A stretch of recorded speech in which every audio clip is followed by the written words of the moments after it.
Welcome Tale-Teller Club Press and today's Politica UK Infopod. Suez Crisis versus Strait of Hormuz 2026. Lessons from 1956 for today's oil chokepoint crisis. Can we compare the Suez Crisis with the Hormuz crisis? Backgrounds, parallels, and enduring lessons. The Strait of Hormuz in 2026 and the Suez Canal in 1956 represent two defining moments when vital maritime chokepoints became flashpoints for great power confrontation, economic disruption, and shifting global orders. Both crises involve a regional power asserting control over a critical waterway essential to global energy flows, triggering military responses from established powers and exposing the limits of imperial or hegemonic action.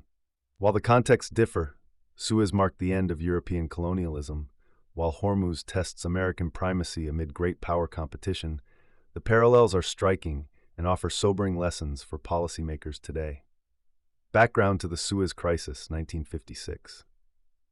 In July 1956, Egyptian President Gamal Abdel Nasser nationalized the Suez Canal Company, a joint British-French enterprise that had controlled the waterway since its opening in 1869. The canal was a lifeline for Western Europe, carrying roughly three-quarters of its oil imports and significant trade volumes.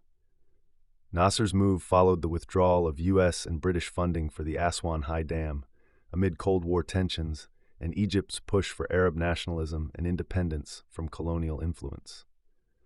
Britain and France, viewing the nationalization as a direct threat to their economic interests and prestige, secretly colluded with Israel in the Protocol of Sèvres. On the 29th of October 1956, Israeli forces invaded the Sinai Peninsula. Britain and France then issued an ultimatum and intervened militarily under the pretext of separating the combatants, aiming to regain control of the canal. The operation initially succeeded militarily, but collapsed politically. The United States, under President Dwight D. Eisenhower, refused to support its allies and applied intense financial pressure, including threats to the British pound. The Soviet Union threatened intervention. Facing UN condemnation and economic strain, Britain and France withdrew by early 1957. Egypt retained control, the canal reopened under Egyptian management, and the crisis accelerated decolonization. It humiliated Britain and France, hastened the decline of their empires, boosted Nasser's stature, and confirmed the US and USSR as the new superpowers. Background to the Strait of Hormuz crisis, 2026. The Strait of Hormuz, a narrow natural choke point between the Persian Gulf and the Gulf of Oman, handles about 1/5 to 1/4 of global seaborne oil trade and significant LNG volumes. It has long been a vulnerability, with Iran routinely threatening closure during tensions. In early 2026, following U.S. and Israeli military strikes on Iran, beginning around late February, which targeted regime elements including Supreme Leader Ali Khamenei, Iran retaliated by declaring the strait closed from early March. Iranian forces used drones, missiles, fast-attack boats, and mines to disrupt shipping, attacking vessels and imposing de facto control or tolls. This led to a sharp drop in traffic, stranded tankers, killed crew members, and caused global oil price volatility and supply disruptions. The U.S., under President Donald Trump, responded with naval enforcement, threats to Iranian infrastructure, and efforts to reopen the waterway, sometimes in coordination with allies but often unilaterally. Ceasefires and partial reopenings followed, e.g., April negotiations, but tensions persist into June 2026, with sporadic attacks, blockades, and brinkmanship.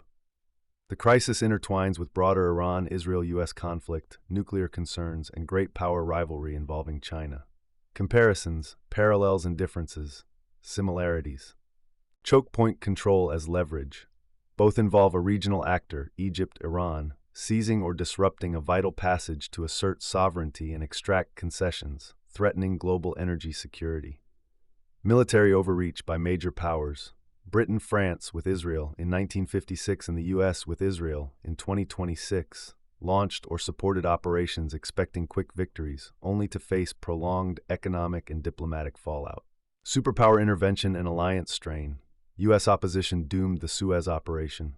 Today, Allies' reluctance and China's rising influence echo Eisenhower's restraint. Both highlight limits of unilateral action. Economic shockwaves. Suez closed the canal temporarily. Hormuz disruptions spike oil prices and disrupt supply chains, amplifying global inflation and energy insecurity. Symbol of decline, Suez signaled the end of British-French imperial reach. Analysts debate if Hormuz marks a Suez moment for U.S. hegemony, exposing overstretch amid domestic fatigue and peer competitors. Suez was a man-made canal under private company ownership. Hormuz is an international strait governed by maritime law, though Iran claims influence over its waters. Geopolitical era, bipolar Cold War versus multipolar world with China as an economic counterweight. Scale of disruption, Hormuz oil volumes dwarf Suez in immediate global impact. But modern alternatives, pipelines, diversified routes, and U.S. energy independence mitigate some effects. Outcomes so far, Suez ended in swift withdrawal and humiliation. Hormuz remains fluid with partial reopenings, negotiations, and ongoing enforcement. Lessons from Suez for Hormuz and beyond. Beware military solutions to political economic problems. Force can secure short-term gains, but often fails without broad international legitimacy. Britain and France achieved tactical successes but lost strategically. In Hormuz, sustained naval presence may keep lanes open but risks escalation, higher costs, and alienation of neutrals. Economic interdependence and financial weapons matter. Suez showed how currency pressure and oil dependence can humble powers. Today, oil shocks, sanctions, and alternative energy shifts or lack thereof will shape endurance. Diversification away from choke points remains crucial. Alliances and multilateralism are force multipliers. Going it alone or with limited partners invites isolation. Eisenhower's stance preserved U.S. moral authority.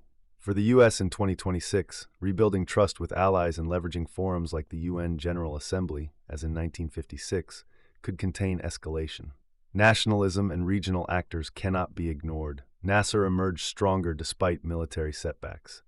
Iran, even weakened, uses asymmetric tools, drones, mines, proxies, effectively. Long-term stability requires addressing underlying grievances rather than regime change fantasies. Power transitions are real. Suez accelerated the handover from European empires to U.S.-Soviet bipolarity.